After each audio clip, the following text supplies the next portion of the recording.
Good afternoon. My name is Christy Hand. I'm a doctoral student at West Virginia University, and I'm Chief Academic Officer at Future Generations University in West Virginia. I'd like to take a few minutes to talk with you about Hofstede's cultural dimensions. Now, why is this important? Well, all of us at one point or another will need to deal cross-culturally. We have colleagues, we have friends, family members, and this is a framework, it's a resource, a tool to be able to help you in that cross-cultural communication. Why understand cultures? Well, Gert Hofstede said that culture is more often a source of conflict than of synergy. Cultural differences are nuisance at best, and often a disaster. This is a pretty strong statement, and I hope that all of your cross-cultural dealings aren't like this, but they might be.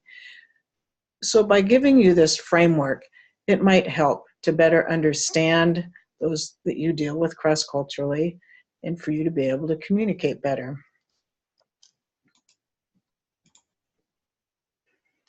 Who is Gert Hofstede? Well, he was born on October 2nd, 1928. He's still alive.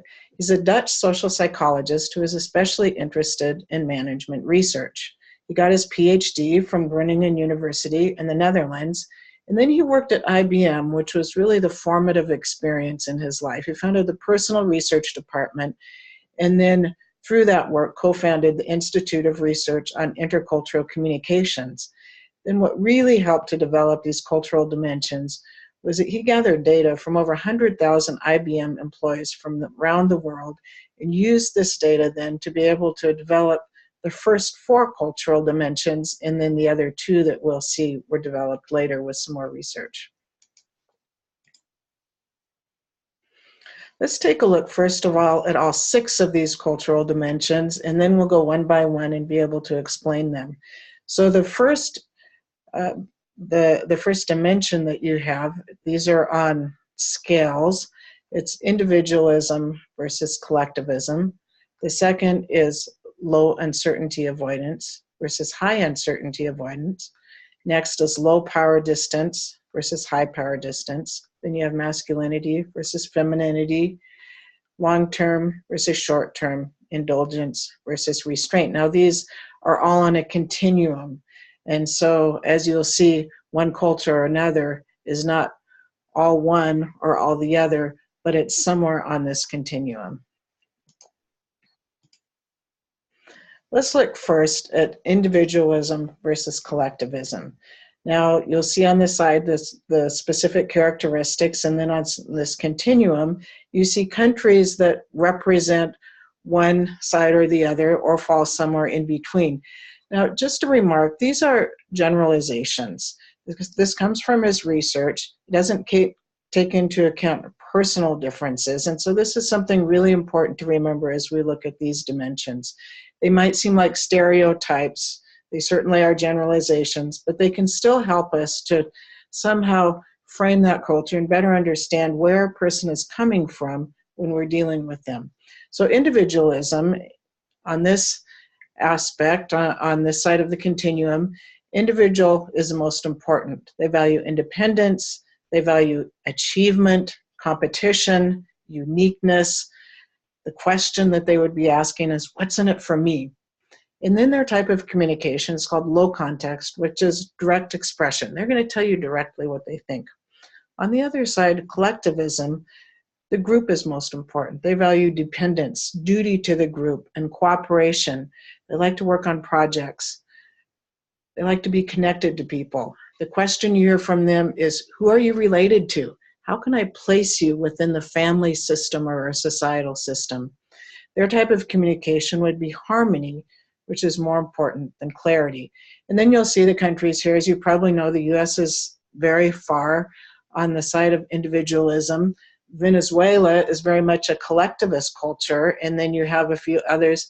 Vietnam, many Asian cultures are more collectivist, many African cultures like Namibia are very collectivist. And then again, on the side of individualism, you have some of the European countries.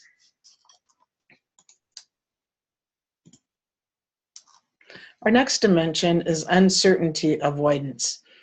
Now you have high uncertainty, and then on the other side of the continuum, low uncertainty. What Hofstede has said is the extent to which people within a culture are made nervous by situations which they perceive as unstructured, unclear, or unpredictable. This is what describes this phenomenon of uncertainty avoidance. Now, some characteristics would be high uncertainty avoidance. They want to avoid ambiguity. They want to avoid risks. They like rules and structure and absolute truths. On the low uncertainty avoidance, they'll accept ambiguity. Taking risks is okay, and rules tend to be ignored. They're not the absolute truth. Well, you'll see the countries here. Japan is very high on uncertainty avoidance. They don't like ambiguity. They want to avoid risks. Bhutan is very low. They accept ambiguity and they take risks. And US is on the lower side. Ethiopia falls somewhere in between, and then Mexico would be closer to the high uncertainty avoidance. Let's look at the third one. This is power distance.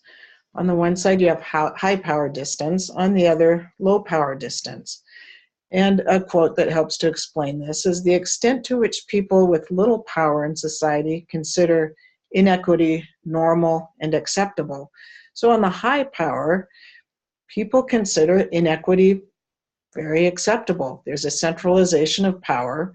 There's a priority of status and rank, hierarchical decision-making, and for the most part, wide income disparities and wide salary disparities. On the other side, low power distance, you have decentralization of power, status achievement. That means you can earn it. It's just not just bestowed on you. There's shared decision-making and more equal distribution of wealth. And you'll see here there's two extremes. You have Saudi Arabia, which is high power, so hierarchical status and rank.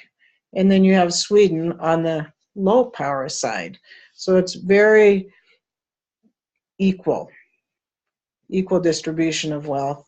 And then you have African countries, Nigeria is an example here, on the high power side. US would be on the low power side, and South Korea more in between.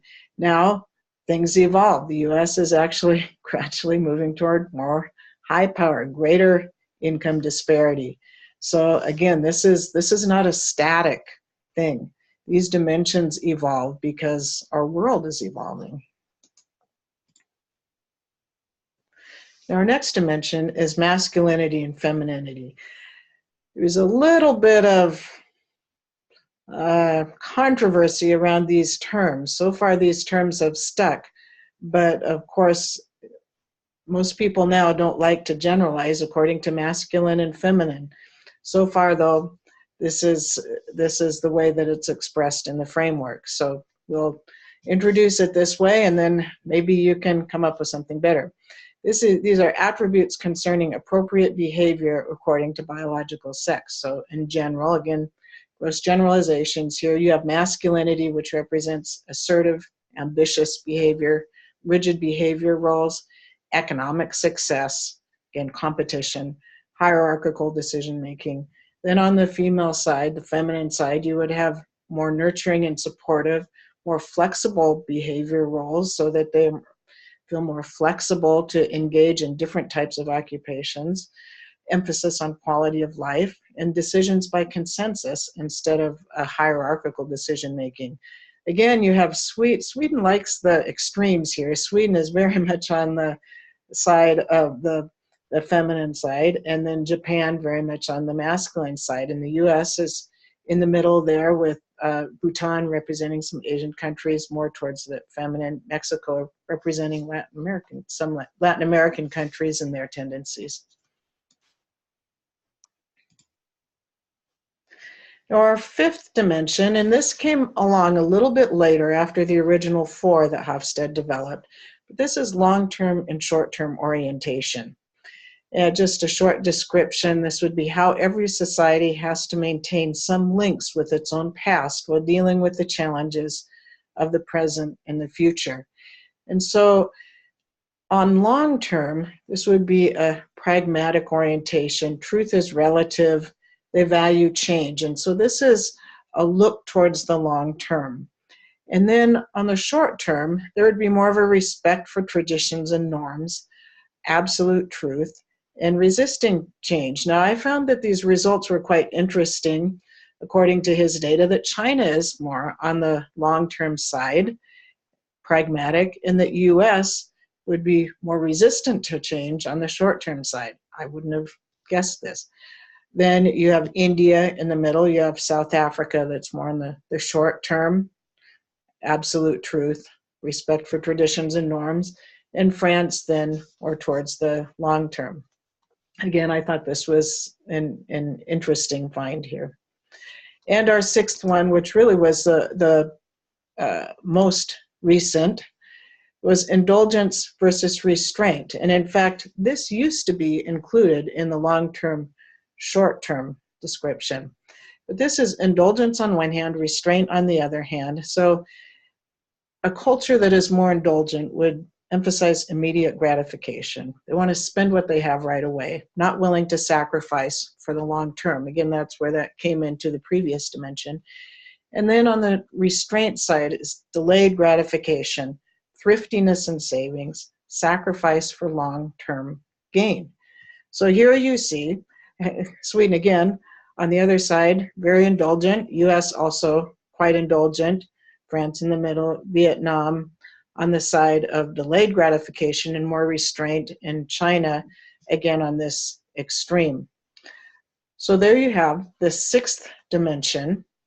And I'm sure that you're thinking of all kinds of things and how you know of instances where this doesn't fit. Well, I'd like to show you places that you can go for further research. And where I found this was on this website right here. You can go and compare the countries. So just click on that and you can find these country comparisons. And so you'll be able to focus on your country or a country that's of interest to you.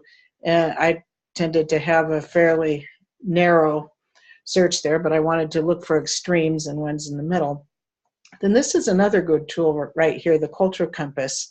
You have to pay for it, but this helps you identify your own personal preferences as compared to your country and a country of choice. Maybe a country that you go to often, or you have colleagues from that country, and you'd really like to be able to zero in on how to best communicate with those people and people in that country. And finally, a few caveats. As I said before, these are generalizations. They don't reflect absolute reality. They don't take into account personal differences. As I said, with globalization, things are changing. Other factors will always interact with these values. So you take this as a tool and a framework. It's meant to help you. It's not meant to dictate exactly how you interact with people or how these people are.